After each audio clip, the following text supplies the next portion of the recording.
আসসালামু আলাইকুম। News desk এইচডিতে আপনাদেরকে স্বাগতম। এখন জানিয়ে দেব হিজবুল্লাহ ইসরায়েলি যুদ্ধের আপডেট। ইসরায়েলি বোমায় কাঁপছে লেবানন, ঝুঁকিতে মধ্যপ্রাচ্য। হিজবুল্লাহর কমপক্ষে ১,৬৬০টি অবস্থানে হামলা চালানোর কথা জানিয়েছে ইসরায়েল। ইসরায়েলের ব্যাপারে ইরান চুপ থাকবে না বলে হুঁশিয়ারি দেশটির পররাষ্ট্রমন্ত্রীর। যুদ্ধ কবলিত মধ্যপ্রাচ্য পরিস্থিতি নিয়ে নতুন মোড় নিয়েছে। ফিলিস্তিনের গাজা গুড়িয়ে দেওয়ার পর এবার লেবাননে নির্বিচারে হামলা চালিয়েছে ইসরায়েল। গত সোমবার থেকে ইসরায়েলের হামলায় ৫৫৮ জন নিহত হয়েছেন। এর মধ্যে সোমবার একদিনেই নিহত হয়েছেন ৪৯২ জন। এর মধ্যে যোগাযোগ যন্ত্র, পেজার, ওয়াকিটকি বিস্ফোরণ ঘটিয়ে লেবাননের হিজবুল্লাহর গোষ্ঠীর ভিত নাড়িয়ে দেয় ইসরায়েল। এর মধ্যে গত সোমবার থেকে গোটা লেবানন জুড়ে নির্বিচারে হামলা শুরু করে ইসরায়েলি বাহিনী। সবচেয়ে বেশি হামলা হয় হিজবুল্লাহ অধ্যাশুতি দক্ষিণাঞ্চলে। হামলার আগে হিজবুল্লাহর অবস্থান থেকে দূরে সরে যেতে বাসিন্দাদের বার্তা দেয় ইসরায়েলি বাহিনী। লেবাননের স্বাস্থ্য মন্ত্রণালয় গতকাল মঙ্গলবার জানিয়েছে, সোমবার থেকে ইসরায়েলি হামলায় নিহত মানুষের সংখ্যা বেড়ে ৫৫৮ জন দাঁড়িয়েছে। নিহত মানুষের মধ্যে ৫০ জন শিশু,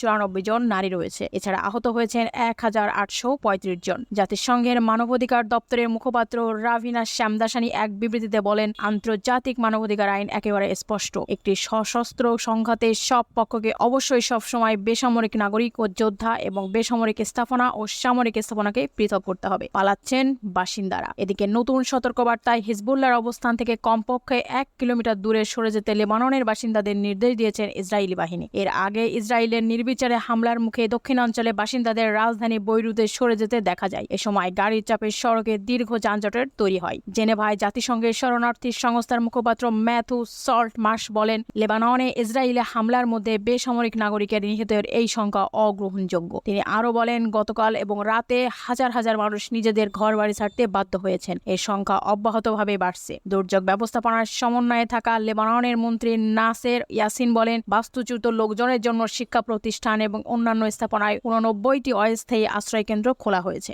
অস্থিরতায় সংখ্যা গোটা মধ্যপ্রাচ্যে। গত সোমবার থেকে হিজবুল্লাহ কমপক্ষে ১,৬৬০টি অবস্থানে হামলা চালানোর কথা জানিয়েছে ইসরায়েল। হামলা থেকে বাদ যায়নি রাজধানী বৈরুত। এর জবাবে ইসরায়েলি ২ শতাধিক রকেট ছোড়ার দাবি করেছে হিজবুল্লাহ। পাল্টাপাল্টি এই হামলা ২০০৬ সালের যুদ্ধের পরও সবচেয়ে বেশি। ইসরায়েল ও হিজবুল্লাহর পাল্টাপাল্টি হামলার জের ধরে গোটা মধ্যপ্রাচ্যের সংঘাত ছড়িয়ে পড়ার আশঙ্কা দেখা গিয়েছে। ইসরায়েলের এই অপরাধের জবাবে ইরান নিশ্চুপ থাকবে না বলে হুঁশিয়ারি দিয়েছেন দেশটির পররাষ্ট্রমন্ত্রী আব্বাস আগারচাই। রাশিয়া সতর্ক করে বলেছে, লেবাননে ইসরায়েলের হামলা মধ্যপ্রাচ্যকে পুরোপুরি অস্থিতিশীল করার এবং এই সংঘাতকে বিস্তৃত করার আশঙ্কা তৈরি করেছে। এই হামলার ঘটনায় গভীর উদ্বেগ প্রকাশ করেছে ক্রেমলিন। লেবানন হামলার নিন্দা জানিয়ে তুরস্ক বলেছে, গোটা মধ্যপ্রাচ্যে বিশৃঙ্খলা সৃষ্টির প্রয়াসে লেবানন হামলা চালিয়েছে ইসরায়েলে। দেশটির বিরুদ্ধে ব্যবস্থা নেওয়া এবং তাদের সমর্থন দেওয়া বন্ধ করার আহ্বান জানিয়েছে আঙ্কারা।